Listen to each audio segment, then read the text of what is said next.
जय हिंद साथियों, आप सभी का स्वागत है ऑल एग्जाम जीके में। कल जो बताया गया था कि वीडियो में कि आज जो है संविधान से 50 क्वेश्चंस एमसीक्यू में से लिया गया है। तो आज की जो वीडियो है वो संविधान के क्वेश्चंस और संविधान के टॉपिक रहने वाला है और लगभग लगभग बहुत इम्पोर्टेंट क्वेश्चन भी हैं और संविधान क्विज है। जो पूरा वीडियो को देखे तो संविधान के क्वेश्चन कुछ आने की संभावना है। तो संविधान सभा के 50 क्वेश्चन में से आज वो जो है इम्पोर्टेंट क्वेश्चन में से हैं, तो आप वीडियो को पूरा देखिए ताकि कोई भी क्वेश्चन जो है मिस ना हो। और कल बताया गया था कि वीडियो में आज 50 क्वेश्चन हो गए, तो वही वीडियो में 50 क्वेश्चन लाए गए हैं और संविधान के पूरा टॉपिक जो है प्रत्येक दिन डाले जाएंगे, तो एक दिन भी मिस ना करें। तो चलिए ना देर किए हम देखेंगे कि संविधान सभा के जो है भारतीय संविधान के 50 क्वेश्चन हैं, तो उनमें से कौन कौन से क्वेश्चन से क्या क्वेश्चन से आखिरकार हम लोग चलिए देखते हैं।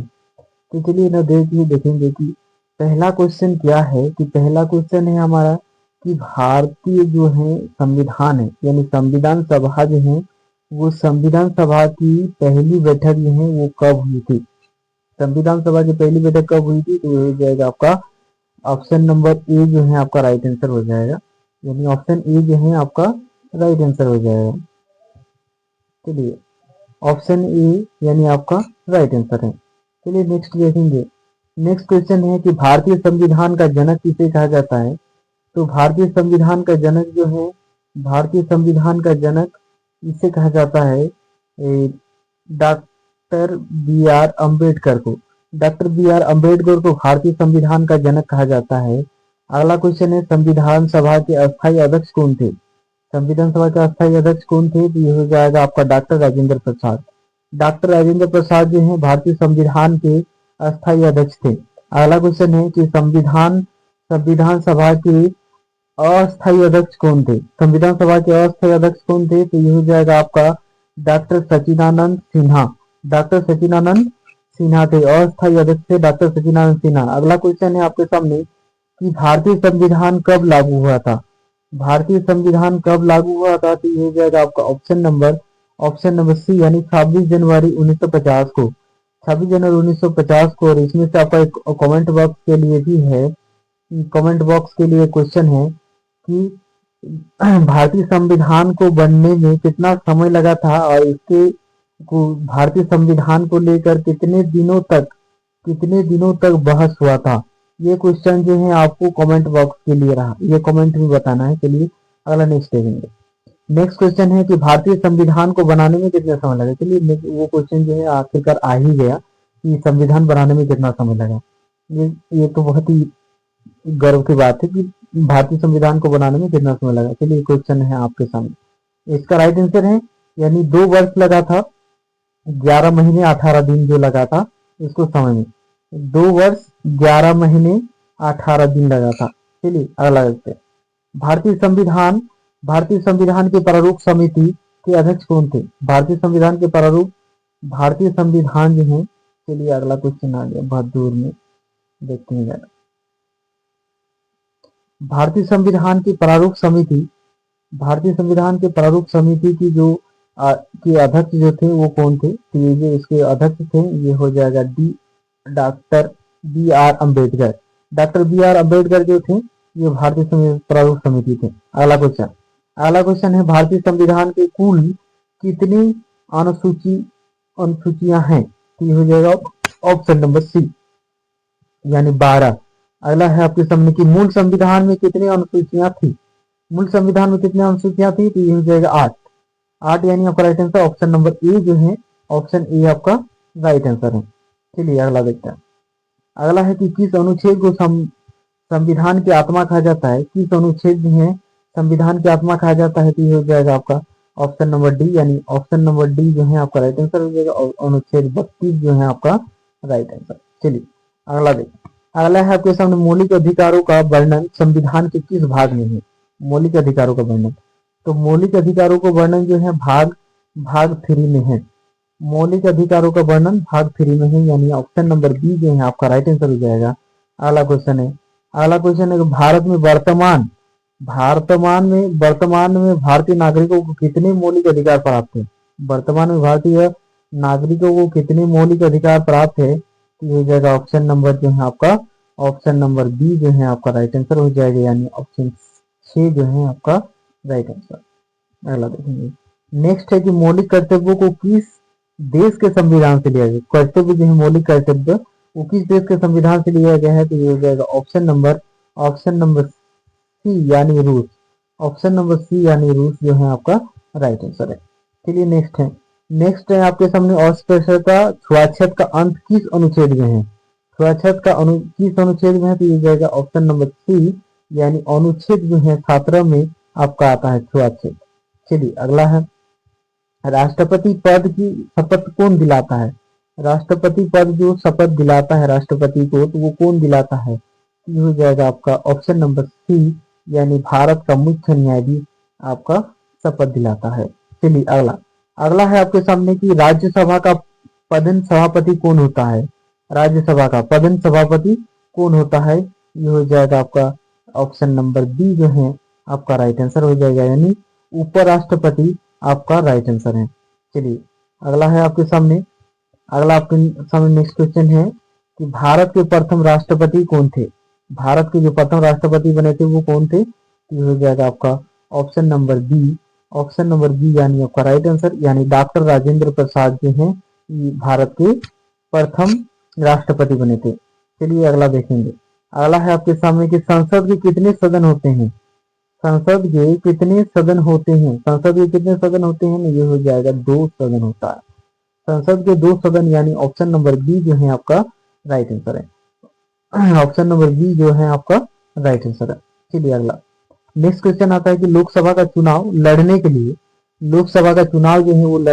आयु क्या है? चुनाव जो लड़ेंगे तो उसके लिए आयु क्या है? ये हो जाएगा आपका ऑप्शन नंबर बी, यानी लोकसभा का चुनाव लड़ने के लिए आपकी न्यूनतम उम्र जो है ये हो जाएगा 25 वर्ष चाहिए।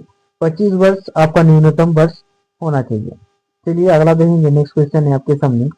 नेक्स्ट क्वेश्चन है कि राज्यसभा का जो सदस्य बनने के लिए, राज्यसभा जो है उसका सदस्य बनने के लिए न्यूनतम आयु क्या है? राज्यसभा का सदस्य बनने के लिए उसका न्यूनतम आयु है 13 वर्ष। 30 वर्ष है इसका न्यूनतम आयु वर्ष, यानी ऑप्शन नंबर बी जो है आपका राइट आंसर है। नेक्स्ट क्वेश्चन देखेंगे आपकी, तो ये है आपका राष्ट्रपति का कार्यकाल कितने वर्षों का होता है? राष्ट्रपति जो है उनका कार्यकाल कितने वर्षों का होता है? तो राष्ट्रपति का कार्यकाल जो है ये सभी को मालूम है कि राष्ट्रपति का कार्यकाल जो है 5 वर्षों का होता है, यानी ऑप्शन नंबर बी आपका राइट आंसर है। चलिए नेक्स्ट क्वेश्चन है आपके सामने कि राज्यपाल की नियुक्ति कौन करता है? इसके बाद बात आता है कि राज्यपाल जो है उसकी नियुक्ति कौन करता है? तो राज्यपाल की नियुक्ति जो है ये राष्ट्रपति करता है। राज्यपाल की नियुक्ति राष्ट्रपति करता है, यानी ऑप्शन नंबर सी जो है आपका राइट आंसर है। अगला है आपके सामने कि संविधान में नीति निर्देशक तत्व किस देश से लिए गए हैं? संविधान में नीति निर्देशक तत्व किस देश से लिए गए हैं? ये हो जाएगा आपका ऑप्शन नंबर ए यानी आयरलैंड से। आयरलैंड से लिया गया है संविधान में नीति निर्देशक तत्व किस देश से लिए गए हैं? ना आयरलैंड से। चलिए अगला क्वेश्चन देंगे। अगला क्वेश्चन है आपके सामने की स्वतंत्र भारत के लिए प्रथम कानून मंत्री कौन थे? स्वतंत्र भारत के लिए प्रथम कानून मंत्री कौन थे? तो ये हो जाएगा आपका ऑप्शन नंबर सी यानी डॉक्टर बी आर अम्बेडकर। स्वतंत्र भारत के लिए प्रथम कानून मंत्री बी आर अम्बेडकर को रखा गया था। चलिए नेक्स्ट क्वेश्चन है कि पंचायती राज व्यवस्था उसका सर्वप्रथम कहाँ लागू हुई थी? पंचायती राज व्यवस्था जो है उनका सर्वप्रथम कहाँ लागू हुई थी? ये हो जाएगा आपका ऑप्शन नंबर ए यानी नागौर राजस्थान यानी राइट आंसर। चलिए ऑप्शन नंबर ए। अगला है आपके सामने कि भारत में एकल नागरिकता की अवधारणा कहाँ से ली गई है? भारत में एकल नागरिकता की अवधारणा कहाँ से ली गई है? ये हो जाएगा आपका जो राइट आंसर हो जाएगा ये हो जाएगा आपका ऑप्शन नंबर ए यानी इंग्लैंड से लिया गया है। ऑप्शन नंबर ए आपका जो है राइट आंसर है। चलिए नेक्स्ट क्वेश्चन है कि किस संशोधन को मिनी संविधान कहा जाता है? किस संशोधन को मिनी संविधान कहा जाता है? तो चलिए किस संशोधन को मिनी संविधान कहा जाता है? ये हो जाएगा आपका ऑप्शन नंबर ए यानी 42वां संशोधन। 42वां संशोधन यानी 80 आपका राइट आंसर है। चलिए नेक्स्ट क्वेश्चन। अगला है आपके सामने कि वोट देने का अधिकार किस आयु से मिलता है। वोट देने का अधिकार, वोट देने का अधिकार जो है हमको किस आयु से मिलता है। तो वोट देने का अधिकार ये तो सबको मालूम है 18 वर्ष से मिलता है, यानी ऑप्शन नंबर बी जो है आपका राइट आंसर है। चलिए अगला है आपके सामने कि योजना आयोग नीति का अध्यक्ष कौन था। योजना आयोग का नीति अध्यक्ष कौन था। ये हो जाएगा आपका ऑप्शन नंबर सी यानी प्रधानमंत्री। ऑप्शन नंबर सी यानी आपका प्रधानमंत्री जो है आपका राइट आंसर है। योजना आयोग नीति का अध्यक्ष कौन होता है, ये हो जाएगा आपका प्रधानमंत्री। चलिए 30 क्वेश्चन है कि भाषाई आधार पर गठित भारत का पहला राज्य कौन सा है। भाषाई आधार पर गठित भारत का पहला राज्य कौन सा है, ये हो जाएगा ऑप्शन नंबर ए यानी आंध्र प्रदेश, या आंध्र प्रदेश जो आपका राइट आंसर। अगला है 73वां संविधान संशोधन किससे संबंधित है। 73वां संविधान संशोधन किससे संबंधित है, ये हो जाएगा आपका ऑप्शन नंबर बी यानी पंचायती राज जो है आपका राइट आंसर। अगला देखेंगे, अगला है आपके सामने कि सर्वोच्चतम न्यायालय के मुख्य न्यायाधीश की सेनावर्ती आयु जो है क्या है। इसका जो राइट आंसर है ये हो जाएगा ऑप्शन नंबर सी यानी 65 वर्ष। 65 वर्ष जो है आपका राइट आंसर है। जो भी अभी तक वीडियो में टिके हुए हैं और वीडियो को अंत तक देखने का प्रयास कर रहे हैं वो जान रहे हैं कि आगे कंपटीशन में उसके जॉब जो है पक्की होते, ताकि इस टिके हुए से ये पता चलता है कि वो आपको जो पढ़ाई में आगे मतलब ध्यान रहता है। चलिए अगला देखेंगे। नेक्स्ट क्वेश्चन है आपके सामने कि संविधान सभा के संवैधानिक सलाहकार कौन थे। संविधान सभा के संवैधानिक सलाहकार कौन थे, ये हो जाएगा आपका ऑप्शन नंबर ए यानी बी.एन. राव। बी.एन. राव जो है आपका राइट आंसर है। अगला है वित्त आयोग का गठन किस अनुच्छेद के तहत किया जाता है। वित्त आयोग का गठन किस अनुच्छेद के तहत किया जाता है, तो वित्त आयोग का अनुच्छेद जो है ये हो जाएगा ऑप्शन नंबर ए यानी 280 जो है 280 अनुच्छेद के अंतर्गत। चलिए अगला है कि संविधान संशोधन की प्रक्रिया किस अनुच्छेद में है। संविधान संशोधन की प्रक्रिया किस अनुच्छेद में है, ये हो जाएगा आपका अनुच्छेद 368। अनुच्छेद 368 में है, अनुच्छेद 368 में है, यानी ऑप्शन नंबर डी जो है आपका राइट आंसर है। चलिए नेक्स्ट है आपके सामने कि राष्ट्रपति जो है राज्यसभा में कितने सदस्य मनोनीत करता है। राष्ट्रपति राज्यसभा में कितने सदस्य मनोनीत करता है, ये हो जाएगा आपका ऑप्शन नंबर सी यानी 12 जो है आपका राइट आंसर है, ऑप्शन नंबर सी। चलिए नेक्स्ट है आपके सामने कि संपत्ति के अधिकार को किस संशोधन द्वारा हटाया गया है। संपत्ति के अधिकार को किस संशोधन द्वारा हटाया गया है, ये हो जाएगा आपका ऑप्शन नंबर बी जो है आपका राइट आंसर, यानी 44वां संशोधन। चलिए अगला नेक्स्ट है आपके सामने कि दल बदल विरोधी कानून किस अनुसूची में है। ये किस अनुसूची में है, तो ये हो जाएगा ऑप्शन नंबर सी यानी 10वीं अनुसूची में है होता है। चलिए अगला क्वेश्चन नेक्स्ट है आपके सामने कि शिक्षा की जो है किस सूची का विषय है। शिक्षा की किस सूची का विषय है, तो ये हो जाएगा आपका समावर्ती सूची, यानी ऑप्शन नंबर सी जो है आपका राइट आंसर। नेक्स्ट है आपके सामने कि ग्राम पंचायत का संगठन किस अनुच्छेद में है। ग्राम पंचायत का संगठन किस अनुच्छेद में है, यानी ग्राम पंचायत का संगठन किस अनुच्छेद में है, तो ये हो जाएगा ऑप्शन नंबर ए यानी 40वां अनुच्छेद में। चलिए अगला है आपके सामने राष्ट्रपति पर महाभियोग किस अनुच्छेद के तहत लगता है। राष्ट्रपति पर महाभियोग किस अनुच्छेद के तहत लगता है, तो ये हो जाएगा आपका ऑप्शन नंबर बी यानी 61वां जो है ना आपका राइट आंसर है। अगला नेक्स्ट क्वेश्चन देखते हैं कि भारत में पहली बार राष्ट्रीय आपातकाल कब लगा था। भारत में पहली बार राष्ट्रीय आपातकाल कब लगा था, यानी ऑप्शन नंबर ए ये 1962 को लगा था। अगला है आपके सामने कि लोकसभा के अधिकतम सदस्य कितनी हो सकती है। लोकसभा की अधिकतम सदस्य कितनी हो सकती है, ये हो जाएगा आपका 552 यानी ऑप्शन नंबर सी जो है आपका राइट आंसर है। नेक्स्ट क्वेश्चन धन विधेयक किस सदन में पेश किया जाता है। तो धन विधेयक जो किस सदन में पेश किया जाता है, ये हो जाएगा आपका लोकसभा यानी ऑप्शन नंबर बी जो है आपका राइट आंसर हो जाएगा। अगला आपके सामने कि मुख्य चुनाव आयुक्त की नियुक्ति कौन करता है। मुख्य चुनाव आयुक्त की नियुक्ति कौन करता है? ये हो जाएगा आपका ऑप्शन नंबर बी, यानी राष्ट्रपति। यानी राष्ट्रपति जो है आपका राइट आंसर हो जाएगा। नेक्स्ट क्वेश्चन, भारतीय संविधान में प्रस्तावना किस देश से ली गई है? भारतीय संविधान में प्रस्तावना किस देश से ली गई है? ये हो जाएगा आपका ए, यानी अमेरिका। अमेरिका जो है आपका राइट आंसर है। नेक्स्ट क्वेश्चन, नेक्स्ट क्वेश्चन क्या है कि भारत का प्रथम नागरिक जो किसे माना जाता है? भारत का प्रथम नागरिक जो है उसे राष्ट्रपति को, भारत का प्रथम नागरिक राष्ट्रपति को माना जाता है, यानी ऑप्शन नंबर बी जो है आपका राइट आंसर है। अगला देखेंगे, स्वतंत्र भारत के प्रथम गृह मंत्री कौन थे? स्वतंत्र भारत के, तो स्वतंत्र भारत के प्रथम गृह मंत्री जो थे वो हो जाएगा आपका सरदार वल्लभ भाई पटेल, यानी ऑप्शन नंबर ए।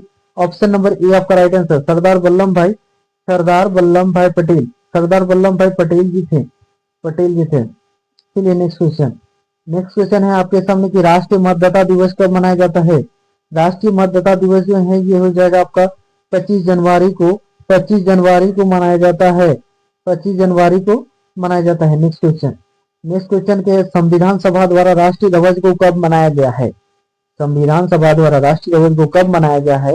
ये हो जाएगा आपका ऑप्शन नंबर ए, यानी 22 जुलाई 1947 को मनाया जाता है। 22 जुलाई 1947 को मनाया जाता है। और ये 50वां क्वेश्चन था संविधान सभा की। कल भी 50वें क्वेश्चन डाले जाएंगे इस चैनल पर, तो वीडियो को मिस ना करें और स्किप ना करें, ताकि जो है कल वाला क्वेश्चन भी आपका मिस ना हो, ताकि संविधान सभा के कोई भी क्वेश्चन ऐसा भी हो जैसा कि आपको मिस ना हो, कोई भी क्वेश्चन जो है आपका छूटे ना। तो अगला वीडियो जो आएगा वो संविधान सभा का ही आएगा और बहुत ही मजेदार वाला आएगा और इंटरेस्टिंग और इम्पोर्टेंट क्वेश्चन में से आएंगे। और ऐसे ही संविधान सभा से जो क्वेश्चन आएंगे, जो संविधान सभा है उससे मतलब बहुत सारे क्वेश्चन जो है डाले जाएंगे। इसका जो है आज की जो वीडियो डाला जाएगा, ये वाला वीडियो का पीडीएफ जो आपको टेलीग्राम चैनल पर मिल जाएगा। तो टेलीग्राम चैनल पर पीडीएफ में जाके इस संविधान सभा का पीडीएफ जो है आपको, ये 50 क्वेश्चन का पीडीएफ जो है आज मिल जाएगा। तो आज के लिए इतना ही, अब मिलेंगे कल और न्यू वीडियो पर। जय हिंद, थैंक यू।